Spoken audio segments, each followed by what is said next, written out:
Hello everyone.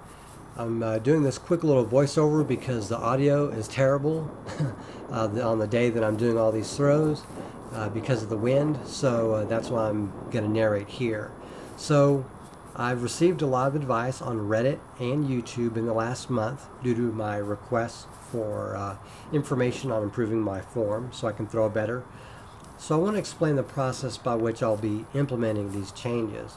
Rather than doing them all at once and confusing myself and making things worse, I'm going to be implementing them one by one. So what you're seeing here are essentially 5 sets of 10 reps. Basically each rep is me throwing a disc. I'm throwing 10 fairway drivers as far as I can, and I'll be showing the furthest throw that I make today, just to kind of give you an idea how good I do. The first 2 sets of 10 throws are me, attempting the cross step, but as you can tell, I have difficulty in doing the cross step, at least at this stage in the game, as well as accurately throwing while trying to move. In fact, the movement is making it hard for me to throw. So what you're going to see after the first 2 sets of 10 throws is me resorting to standstill for those final 3 sets. But you can kind of see here that the release is terrible and this are kind of flying. They're kind of going where I want to go, but the misfires are greater than normal. And that's something I'd like to stop doing. So just so you know, I've officially done field work 6 times now in 2 years. And this is the 6th time right here that you're seeing. And as I was telling a friend of mine, I consider those first 4 times that I even went out to a field or a disc golf course, just to throw exclusively, not to actually play a game, I consider those bad training sessions, because what I was doing was I was throwing incorrectly. All I was doing was teaching myself how to throw using a bad style that was injuring myself as I played more often. And you're seeing here now I'm just doing standstills and I'm trying to get the line down and then throw. But that bad form that I was using, it was good enough to get me through a single game of like 18 holes or so, and we'd play maybe once a week or once every 2 weeks. Not a big deal.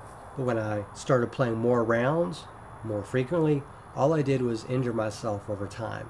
I played 36 holes in a day and I was completely done. And I would basically be banged up. And what happened recently was this led to a pectoral injury on March 29 of this year. So I started practicing and playing with my left arm to compensate, as well as doing sidearm. And a week and a half later, on April 8, in the middle of yet another game, I badly hurt one of my tricep muscles.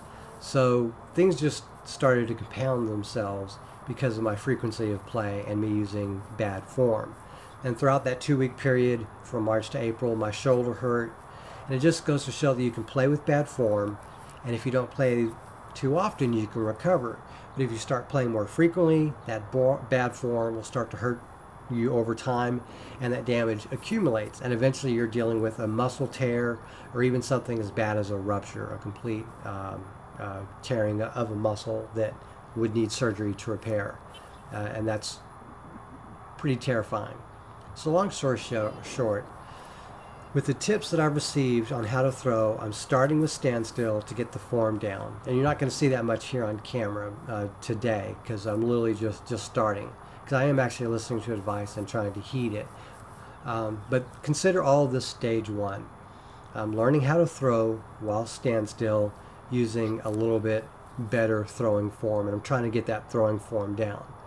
And because I'm doing standstill, I'm going to be working on foot placement so that I can throw more effectively. And I can go into that more in another video. So that's all stage 1. Stage 2, I'll be focusing more on a 1-step where I follow through a little bit better and I use a step to start me into the process of throwing so I can get maybe a little bit more distance, and then follow through more effectively so that that entire 1-step process can help me throw better. But I have to be able to get that throwing form down first before I start incorporating movement into anything. And incidentally, I'll be doing the same thing with standstill throws. So Eventually, my goal is to reach stage 3, which is doing a traditional cross step and throwing more accurately. Because I realize just throwing with movement in and of itself, that base movement will help me get maybe an extra mile or two per hour in terms of like release velocity. But also the transfer of energy from the reach back all the way through as you follow through and you release the disc. All those elements do come into play, and I totally get that. And the thing I just want everyone to understand is, there's saying and there's doing, and it's easier for someone to tell me what to do than me to do it. It's easier for me to say what I need to do than to do it. So I am working hard on trying to throw more effectively, and I've incorporated that to such an extent I'm no longer injured. In the last month and change, I've not experienced any serious injury, only a little bit of soreness after a full day of throwing. So that's an improvement, and you'll be seeing more videos from me on a variety of other things, and not so much the actual training sessions that I do where I'm just driving, for 50, 60, throws, etc. So that's basically it. I want to thank everyone for watching, and I want you all to have a great day.